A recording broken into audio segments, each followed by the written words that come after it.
ព្រះសម្មាសម្ពុទ្ធលោកត្រាស់ដឹងក្នុងលោកនេះណាដើម្បីសម្រាលទុក្ខសត្វលោកអញ្ចឹងសាវករបស់ព្រះអង្គជាប្រសង្ឃក៏មិនត្រូវទៅជាទម្ងន់ឲ្យសត្វលោកដែរព្រះអង្គជាសត្វរស់នៅលើផែនដីនេះស្រាលគេស្រាលឯងហ្មងណាឆាន់បាយតែមួយពេលទេហើយគេឲ្យអីយកនឹងទៀតគេមិនឲ្យទៅស្បង់ជីវរមានមួយកប្លេពីរកប្លេគ្រាន់ផ្លាស់ប្ដូរបាតមួយចឹងទៅកំស៊ីវទឹកមួយចឹងរស់នៅក្រោមដើមឈើដើមអីចឹងទៅជាអ្នកប្រាថ្នាតិចមិនមែនជាទម្ងន់សម្រាប់សត្វលោកទេដូច្នេះសាវករបស់ព្រះអង្គគឺព្រះសង្ឃក៏មិនមែនបកបកើតព្រះសង្ឃនឹងឡើងដើម្បីជាទម្ងន់របស់សត្វលោកដែរក៏ប៉ុន្តែបងប្អូនពិនិត្យស្ថានភាពជាក់ស្ដែងរបស់បងប្អូនមើលថាតើមានពេលខ្លះព្រះសង្ឃខ្លាយទៅជាទម្ងន់របស់លោកយាយលោកតាអត់បងប្អូនពិចារណាត្រង់ចំណុចហ្នឹងហើយដែលព្រះសម្មាសម្ពុទ្ធព្រះបរមគ្រូនៃយើងព្រះអង្គប្រាប់ថា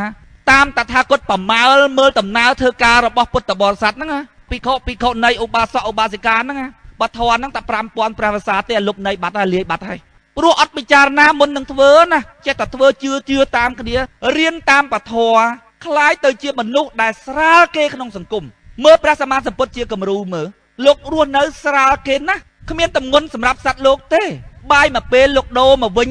នៅកិច្ចការដ៏ធ្ងន់របស់ព្រះអង្គព្រឹកឡើងទៀបភ្លឺប្រមាលមើលនិស័យសត្វស្មានហ្នឹងទៅបាត់ទៅប្រោសសត្វដែលមើលនិស័យឃើញល្ងាចបន្តិចទៅទេសនាជាមួយពុទ្ធបរិស័ទចឹងបញ្យល់ពីពធ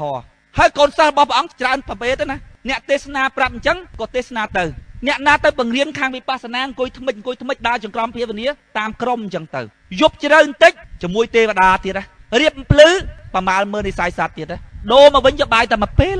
ឥឡូវយើងមើលលក្ខណៈរបស់ព្រះសង្ឃខ្លះក្នុងពេលបច្ចុប្បន្នកិច្ចការរបស់ព្រះអង្គអង្គុយកថឹងអាត្មាជាស្រែបុណ្យមកចូលច្រើនបានច្រើនចូលតិចបានតិចលោកយាយលោកតាខ្លះប្រគេនចង្ហាន់ព្រះសង្ឃនឹងអង្គុយចាំមើលទៀតព្រះសង្ឃនឹងឆាន់បើអញអត់លោតែមិនឆាន់ក្តៅកាហាយទៅផ្ទះឯងខំធ្វើសម្រាប់សម្ដងចង់ងាប់មិនលូករបស់ឯងមិនតិចសោះ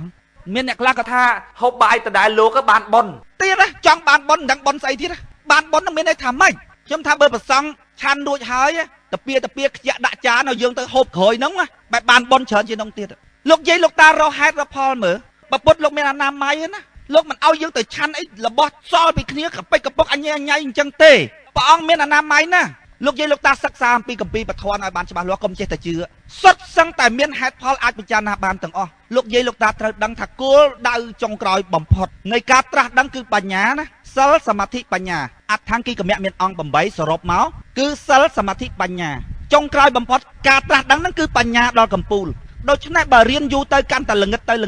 គ្មានត្រូវផ្លូវពុទ្ធអីទេពុទ្ធលោកធម្មឆាទិដ្ឋិគ្មានរស់នៅលើអដ្ឋង្គិកមៈទេ